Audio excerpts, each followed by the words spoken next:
What is up, one and all? Welcome to a new video. Today we're talking about Fallout 4, one of the most successful games from last year, easily.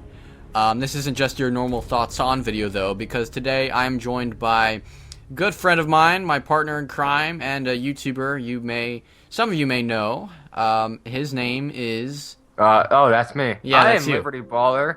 I was arrested quite frequently, and that is why I haven't made videos, because my crime has just gotten way too intense. Yeah, they needed to control him before it got too out of hand. But thankfully, they let him play video games in the police department. So that's why he's here now. So if you guys have seen my thoughts on videos before, you know how this goes. We basically do an honest discussion about the game, a very in-depth review. So that's exactly what we're doing today. Let's dive into this with some thoughts on Fallout 4. First off, we're going to talk about the graphics and as well as the game engine. Two very controversial things about Fallout 4. On the surface, the Fallout 4 graphics, let's be honest here, they're nothing special to look at. But there has never been an expectation for Bethesda to deliver too highly on graphics. Now, people can make the claim that it's 2015, games should look way better than this. I've always stuck to the gameplay over graphics argument. If the game is good and the graphics are bad, then the good game should matter way more than the good graphics, because graphics are only appealing for a limited time. I feel like it depends on the game, if the game needs graphics, and Fallout 4 just isn't a game. Like, Battlefield probably needs some decent graphics. Fallout 4, And that's another good thing you bring up, too, because... that's the thing with graphics, is it's not always about how pretty a game looks. It's more so about the art style. And when it comes to Fallout, you're talking about a post-nuclear wasteland. Well, it's going to look pretty crappy because there's junk everywhere and trees barely growing out of the ground and dead grass and just rubble and destruction and bombs laying around and everything's just a mess. But one thing I thought they did nice, a lot better than with the previous Fallout games, at least from what I could tell, was the lighting, the choices in the color palette. It's a prettier game than previous Fallout games, so I think anyone who says the game is just not pretty is maybe being a little too cynical about it. or nitpicking, or being a douchebag. Or all the above, yeah. Now, the engine, though. I know you weren't too upset about this, Liberty, but when it comes for, in my opinion at least, when it comes to the engine for Fallout 4, there were some improvements that I think need to be made. Like, for instance, the loading screens in this game, you have to load into pretty much every interior in the whole game. There's very few exceptions, and that's just based on what environment you're in. But normally, if you're exploring most locations on the ground, all the interiors have to be loaded into, just like any previous Fallout game. I'm not saying the world should have had no loading screens, just a lot less. And especially at the capacity of how long they were, it was like, you're loading a super duper mart, and you're taking forever. Like, bro. Mm-hmm. And it's not like I'm sitting here running on my single core, 2 GB of RAM computer either, so there's that. Yeah, pretty much. Like, there were some things that didn't have loading screens, like there'd be little houses or stuff or sheds you can go into, and if there was a loading screen on those, I'd probably flip because those are such small areas. But when it came to, like you said, like the marts, or say there's stores you can go to, or there's a library, those really don't need loading screens because they're such small areas. And even then, the engine is locked at 60 FPS. You think they could uncap it, but once again, it didn't interfere with my gameplay experience too much. This is just kind of, it gave you more time to get up and go pee and then come back. Exactly. Yeah. That's actually a good point, because if you think about it, they maybe left that in there so the game could be paced better, so you could go, all right, I've been sitting here for 5 hours playing Fallout, I'm going to go grab a sandwich, oh, look, my game's still loading, or I'm just going to eat the sandwich, oh, look, it's loaded, all right, I'm good to go. Yeah, there you go. In my mind, Fallout 4 is kind of like the red light on Bethesda using this same engine for all their games. It's like, all right, Bethesda, make a better one for the next game. I mean, it doesn't have to have good graphics, because once again, that's never been an expectation of Bethesda, but at least make it a better running game. Yeah, nope, I agree. New engine definitely needed for the next game. This Fallout 4, it was passable, but a new one would have been greatly appreciated. So now we're going to switch gears and talk about the open world and the exploration. Now, in Fallout 4, in previous Fallout games, we've had different settings. I think you said DC was one of them. There was also, of course, New Vegas, obviously. This game, you have the Commonwealth of Boston. And I think you put it best, Liberty, when you said, it's just another wasteland setting. There's interesting stuff here, and there's definitely unique things about it, but overall, it just had the same, it's a Fallout wasteland feel. Yeah, it has that Fallout feel to it. It's not like, oh, that's a beautiful tree. It's like, oh, damn, this place got pretty effed up, And then you find the stuff, you're like, oh, this is sweet and whatnot, and it's... The really unique thing about the open world in this one is you can't really go more than, 5 minutes, unless you're not moving or something, but you really can't go more than 5 minutes without running into, a little random event. And I'm not saying just, guys who come up on you and try to kill you, but I mean, I chose the Brotherhood of Steel on my main character when I played Fallout, and there was always, a little Brotherhood versus, Super mutants. Super mutants or something going on. I definitely like the random area events because, that shows... that the systems in the game are working as properly needed. They plant these AI, these super mutants in the world. The clever thing they do then is they have, a Brotherhood vertibird flying over, and of course the super mutants and the Brotherhood start battling it out. And it's cool because these things kind of happen in the world even when you're not there.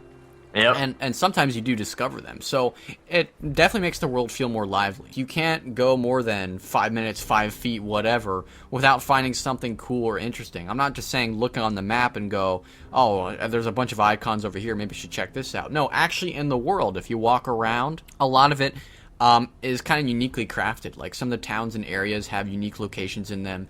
And you're so tempted pretty much all the time to go explore. Check it out.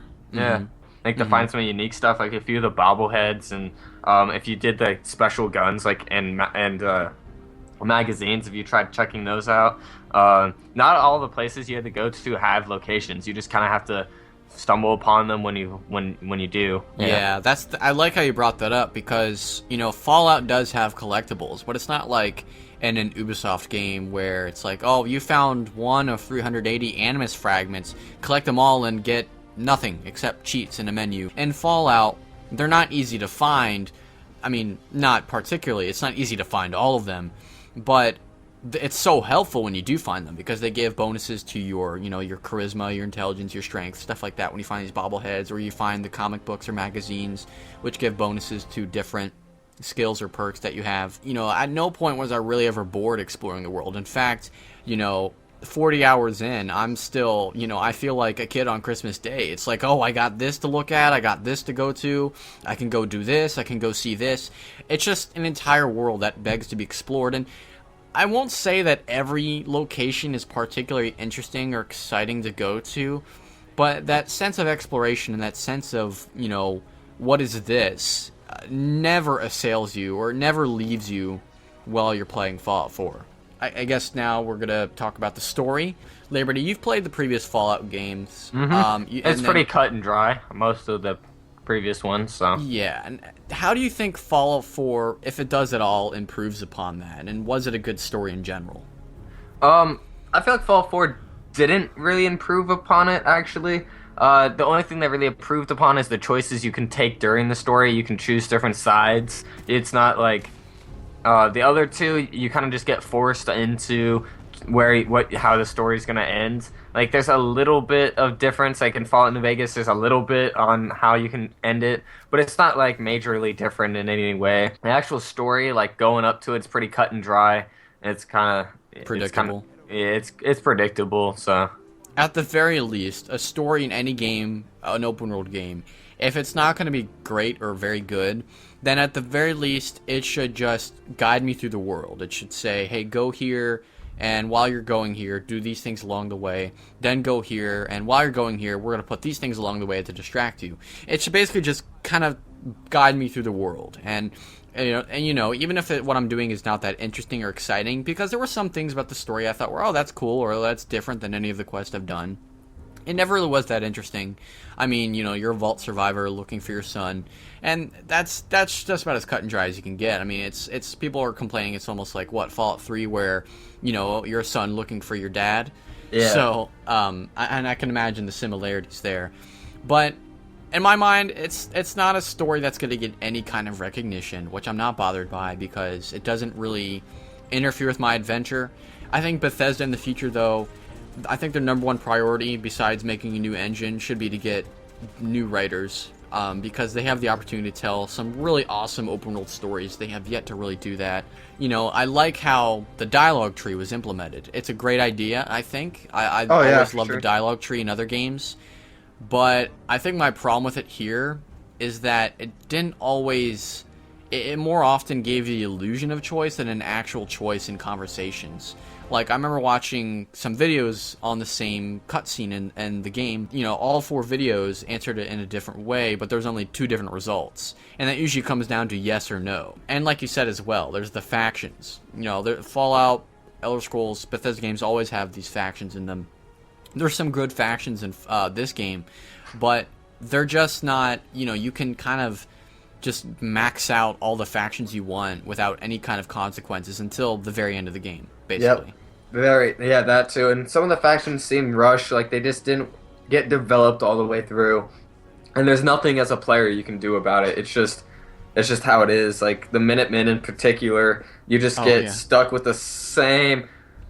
I can't, like... Hey, there's an idle settlement that needs your help. You should go check it out. Like, you just get stuck with that if you're with them, and you're like, really? Really? Yeah, from the beginning of the game, you meet Preston Garvey, and it's like if you walk up to him and say, hey, how's your day going? He'll say, there's another settlement that needs your help. I'll mark it on your map. And it's just like that the whole time. We'll probably talk about more about that when we get to settlements, but the point is, you know, the factions in this game could have been fleshed out a little bit more. There could have been greater interactions between those factions. You could see which 2 got the most time worked on for sure. Yeah, definitely. I think we hit all of it pretty well. They just need to have greater choices in the dialogue. They need to better, actuate what you're going to say with what the dialogue tree says. For sure. Yeah, there was a couple times, like, I can't just... It's not bad enough to where it's like, oh, shoot, that ruined the whole game. But it's like, it puts a dent in the conversation that you did not want to go that way. Yeah, basically. Some of the side quests aren't treated with as much care as they are in other games. Like, for instance, in my thoughts on Witcher 3, I was talking about how that game had some of the best side quests in any game I've played, because you come across it out of the blue, and they're all really interesting and engaging, and they feel like they're real things, and at the end of every quest, you have a really impactful choice. And I can remember off the top of my head maybe 5 or 8 quests from The Witcher 3 Wild Hunt. In Fallout 4, this is just something that's been going on with, I think, a lot of RPG games pretty much for many years now, is that you get it, you go somewhere, you wipe out all the enemies in the area, then you return to the person, and you get your caps. Now, that's not a big deal because I had fun wiping out that area, but it's just not as interesting as it could be. There was a few side quests that were like, oh dang, that's really good, but for the most part, there wasn't a ton that were like that, and for some of the side quests that like help gain points, they just made the side quest repeatable. There's nothing really to it, and it was just like, oh, that's it. There's nothing more to it, and that was kind of disappointing. But that's not to say that all the quests are like that. Definitely not. No, definitely not. No, there was a few. I'm not going to spoil anything, but there were quite a few. Not quite a few, but there's a couple good side quests that, like, dang, there needs to be more like this. It's the Fallout charm. Whenever they do something with fun with the world that you'd only ever expect to see in a Fallout game, that's when the game's at its best, I think, with the side quest. Otherwise, it's just me doing a quest for caps with little impression. What were your thoughts on the companions in Fallout 4, Liberty? The companions... They all had something unique about them that made you care for them or don't care for them. You really find the companion that matches you. They're not all the same at all. You have some companions that like, dang, I really like this guy. Oh, I really like this girl or whatever. And then there's others that are like, I really hate you and I hope I never have to talk to you again. And then you have, of course, your classic Dogmeat who's there. So if you really don't want a person companion at all, you could just go with Dogmeat. So I really liked Piper as my companion. She had that wit when we went around that was kind of, kept things lively. And yes, it really just depends on your playstyle too. Yeah, some of the companions suit different playstyles. Like I know one of them is a super mutant you can get, and he's melee focused and kind of like a tank. So that definitely suits squishier Fallout players. Yeah. But like you were saying, with each one being different and unique, I have to agree because like a lot of them, you meet across your journeys, and they start out as characters. And for most, for a big part of the time while you're playing with them as characters. Like, oh, I'm going to follow this character around. He seems good, or, this character wants to help me out, so I'll let him help me. And then eventually you get to the point where they're like, all right, I guess I'll follow you now. I'll be your companion. And you go, oh, really? Wow. And at that point, it occurred to me, like, oh, in any other game, these guys would have just been my companions right away, and I've looked at them like, oh, you're my companion. In this game, though, they start out as characters, and they continue to be characters that follow you around on your journey. The whole thing that you're saying that each character has a story is really cool. It's not just like, oh, I'll pick up this companion, and you're my companion, you'll just help me kill stuff. No, they each have a story, and usually you generally care for them. Yeah, there were times in the game where I was telling myself, like, I should probably bring Dogmeat along because I get the Lone Wanderer perk, which means I can have greater inventory space, which I usually did because I was so, loaded with loot for most of the game. But most of the time after I got a new companion, I was like, you know what? I won't carry on Dogmeat. I'm going to carry on these guys because I'm actually invested in their character, and I want to see what they have to say. And it's always, fun taking your companions for a spin. So I think they did a very good job of giving you a good variety of companions to choose from. There's no companions that I would look at and say, no, you're useless. The only one I have a slight problem with, though, is Preston Garvey, mostly because he gives me so many freaking side quests. And it's not a lot of different side quests.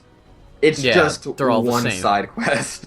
How are you today, Preston Garvey? There's another settlement that needs your help. I'm marking on your map. Yeah, jeez. How did you feel about the shooting in Fallout 4? How would you compare it to previous games or FPSs in general? The shooting was good. It was super smooth. I liked it. It reminded me a lot of Destiny, but I feel like it was a step in the right direction. It wasn't choppy or anything. Mm-hmm. Yeah, I mean, I generally enjoyed the shooting. Aside from the fact that I'm pretty bad at FPSs, which I won't dock the game for, but the shooting was pretty fantastic. I loved using it. People have complained that the VATS isn't as useful, and I'd beg to differ because, I'm serious too, because I've used it a ton, because I'm just not good at aiming. Now, some people might call it an aimbot. It really isn't. It just helps me take advantage of the situation. That's just a mechanic that the game has that is generally useful. It's not something that's there simply as an exploit. It's very useful. Yeah, it's part of the game. It's not like you downloaded it and added it in. So yeah, pretty much. And like I said, I used it all the time. I never found a point where I wasn't using it, even when my weapons are really good, because the more bullets saved, the better. I have to loot all those things. The weapons, I mean, there was a variety, don't get me wrong, but I feel like for the type of game Fallout is, it needed more of a variety. Mm-hmm. Like Borderlands kind of variety. Like a Borderlands kind of, exactly. I feel like, even though the crafting is there, and even though I can specifically tailor my weapons to different playstyles, it would have been nice to see a much greater variety of weapons. Not only because it allows for different playstyles, but it makes looting and exploring the world even more fun, knowing that, oh, cool, I got this neat little pistol, or I got this badass gun, kind of like Borderlands. Borderlands kind of perfected it, where never failed me in that area. Borderlands, every time I opened up a crate or something, I was never let down. It was always something. I never once got bored with the loot in Borderlands 2. Fallout 4, I mean, minus all the junk and debris stuff that you can collect. The weapons, I was kind of bored sometimes just because of how little variety there was with it. Like you said, there's variety, but not enough for how big of an open world game it is. I generally found myself, every time I had the opportunity to, upgrade my weapons, I did, just because it gave me more of an edge. It made me feel more powerful. Now my shotgun has a reflex sight on it. Now my flamer has a more contained range and higher damage. Stuff like that. And it's definitely fun as well, naming your weapons. I think I have... that's a great part of the game. Yeah. I have it's a wooden floorboard with nails in it. And it's called the Babysitter. Oh, yeah. There you go. Yeah, you can get really creative with it. I like it. I like the naming the weapons. It's really a great feature. Everything, the weapons, it's a small detail too that doesn't take too much effort, but having it in there makes the game, makes your weapons feel that more personable to you. Yep. It's like, oh, the babysitter's mine. No other raider in the wasteland has it. So, or anybody in that fact. Like, what the frick? The babysitter. Oh, yeah, the babysitter. You know what you do? Don't take your kids in my house. Oh yeah. Now, correct me if I'm wrong, Liberty. In previous games, you just had a basic skill tree. Is that right? Or Yeah, there wasn't really. This perk system's 100% new. It wasn't ever really like this. So, right. yeah, the previous ones, you just had like a perk that you would choose, and you'd be like, okay, now you unlock this perk, and then you had your skills, which you put points into. So, this whole perk tree that is now in Fallout is 100% new. Yeah, so with the perk tree, you basically get it's. I kind of liked it because it's like, oh, look at all these options I have, but. And there are definitely a lot of options, you know, having, I think, you know, increased buffs with assault rifles, being able to breathe underwater and stuff like that, or not having resistance to rads. And then some of the perks for some of the trees, like luck, are awesome. Like having the Mysterious Stranger came out. Oh, yeah, that's always awesome. Classic. Yeah, yeah, I love when I have Nick Valentine and the Mysterious Stranger comes out and he's like, look, the Mysterious Stranger, and like everyone stops and it's like, oh, he just killed the guy, and like every time it happens, I'm like, oh, Mysterious Stranger. And then some of them are kind of annoyingly selected. Like I think we discussed a lot of the crafting perks, like science and then armorer. I feel like that's uncalled for, and you know, I felt like I was just wasting points when I had to put points into that. Like, shoot, I want to get like the reflex scope unlocked so I can craft it, but I have to like put my level up point into the crafting to get it. I was just like, I think the problem with it is that in other games, you know, those are skills that you might see on a skill tree, you know, to up your crafting or whatever. The problem though here though is that if you don't have the right level of a certain category like charisma or strength or intelligence, then you can't even upgrade it. And with some of them I found that I couldn't upgrade it. Like with in order to modify a lot of the weapons, like the, you know, what is it, the laser musket. Oh yeah, all the laser rifles in general. Yeah, you needed science, and that's something you couldn't hit until you got intelligence 6. Well, when I started the game, I only put 4 points into intelligence, and it wasn't until maybe around level 15 where I was like, alright, I need science, but I gotta wait 2 levels before I can max out intelligence, but then there's this other skill that I need, and so it's a little annoying, and I think, you know, those really essential skills probably should have been put at the top of the tree, or just shouldn't have been put there in general. Like you said, it was just like, I didn't really know at the beginning. I just put in like, you know, what I was gonna do, my play style. When I played through again on my second character, I knew what I was doing and I knew what to put. But on the first one, it just wasn't really explained. I was just like, oh shoot, you know, like it's just not something I was expecting. Generally, I think the perk tree allows for different play styles, and I have fun upgrading different skills. So I can't complain too much about it. It's just a few changes here and there would have made it pretty solid. Yeah, yep, I agree with that. It's good. It's a step in the right direction is what it is. All right, to finish this off, we're going to talk about probably I want to say the most innovative thing in Fallout 4. That'd be the settlement system. Now, the settlement system is kind of interesting. You can we'll talk about this, of course, but it's interesting because you can play Fallout 4 without ever even touching the settlement system, minus, of course, the tutorials at the beginning where it's like, oh, do this. Yeah. Yep. But after that, you don't have to touch it again, and you can beat the game and, you know, explore everything without having ever touched any of the settlements. Oh, yeah, for sure. The settlements was great. I feel like it needs a lot of work, though. I feel like it was slapped in at the end. I didn't feel like it was immersed enough. There was no tutorial on a lot of things, or I had to Google it. And it was, like, I went, like, halfway through the game, and I'm like, when are they going to explain this to me? And then, like, I ended up Googling it, and I was like, oh, they just don't explain it to you. Okay, that's great. It's a great concept, and I feel like when you went into housing with it, it was super good on housing. Like, when you're building inside a house or building a house, it was super great. But when you expand it into, like, an actual town or settlement, it's just... It needs a lot of work. There needs to be snapping or something. I feel like I was messing around with trying to get it looking even, like it was part of the game, not all screwed up and jacked up, more than I was trying to just build. So, like you said, some of the features like snapping would have been nice. It's just it's a good basic housing system, but it needs more of those advanced features. You know, if for someone who's very casual, like, I don't care too much, I just want to put stuff here and there, that's fine. But there's a lot of people who probably will take this seriously. I was one of those people. You know, I dumped a lot of hours into the housing section of the game, and I was trying to build some pretty badass stuff. And it's a little bit annoying when the game doesn't have the tools or the features that allow you to do that. Not necessarily an easy way, but in an accessible way. And, you know, I have to basically eyeball it whenever I'm putting walls down for a building. And there are a bunch of settlements, but they're kind of placed in random locations where I think the developers went, okay, it'd be fun if they built something here, but not all of them are all that convenient. Like, one of them is built on a, one of the settlements is in, like, a drive-in theater parking lot. And in the center of the parking lot is a pool of, like, radioactive acid, and it's like, my settlers are going to come in here, and they're going to die. Yeah, you had to, like, what I did is I had to, like, build a platform up in it, and then it just looks awkward, and you're like, oh, this is... Yeah, I got this random platform in the middle of this freaking town. I was just like, F this place, I'm just going to build somewhere else. And then even then, you have to kind of... It says you have to upkeep your settlements. Like, oh, there's more people here than there is food that you could provide for them, so make more food.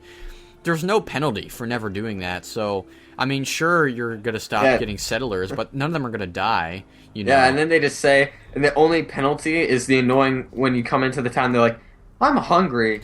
Yeah. You should plant more food. Like, oh, that's your problem. All right, moving on. Yeah, it's like a guilt trip. Like, we're starving. Like, we need places to sleep. And it doesn't really affect your settlement at all. In fact, I think if your settlement gets attacked, some of your settlers may die, but it doesn't affect anything at all. Like, it's not just like your happiness, but then the happiness of the settlement doesn't really matter either, unless you're trying to get the achievement, which is, I don't know. It's like a system they put in, and it's like they got like 65% done with it, and then they're like, the game comes out like in a month or two. All right, well, I guess we should stop working on it. And it's good, but it could have been a lot deeper and a lot more interesting and a lot more connected to the rest of the game, but it wasn't. It sounds like we're complaining a lot about Fallout in this game, but they're more or less very general nitpicks about the game itself, questionable design decisions that I don't think really bring down the whole game. They more or less bring down aspects of the game that prevent it from being, an amazing experience. Like, take, for instance, the open world, how there's not as many interesting locations. Well, that's not to say there aren't interesting locations, and that's not to say that it doesn't do, much better than other open world games where it's just empty space, because it does do better than that. And also take, for instance, the lack of variety in the weapons. Well, that doesn't mean there isn't a variety of the weapons. There is, and some open world games don't even have that much weapons to begin with. And then, of course, Fallout is just one of those games that it just should be there. It's one of those triple title games that it just should be, but it's not. Mm-hmm. They're trying to do new things with the series, which is really good. It's just, it needs more work. They need to really stand solid on the direction they're going in with Fallout. I don't know if you've seen this, maybe on Reddit or so, but the backlash the game has kind of received for some of the stuff we've pointed out, and some people saying it's a horrible game is just ridiculous. Any game that you can dump, I mean, I've heard people legitimately say this. I've spent 80 hours in Fallout 4 and I'm just not feeling it. Any game that you spend 80 hours in, I think you're feeling something, to have spent that many hours in. It's not like, oh, what did I do? I just wasted 80 hours of my life in this game. I mean, maybe looking back on it, you might feel that way, but if the game can keep you engaged for that long, in my mind, that's a success, and that's $60 well spent on a video game. I would still recommend it for sure, unless, like, you're going for story, like, oh, this is, like, I like games and I really like the story, like, the story's not 100% on par. No, you never play Bethesda games for the story. Yeah, but it's one of those unique games where, like, you want to go spend, countless hours immersed in a different universe, then it's one of those games where it's like, okay, yep, this is the game for that then. So I think we hit the nail on the head pretty damn hard. Those would be our thoughts on Fallout 4. Liberty, I want to thank you for joining me today to talk about this game.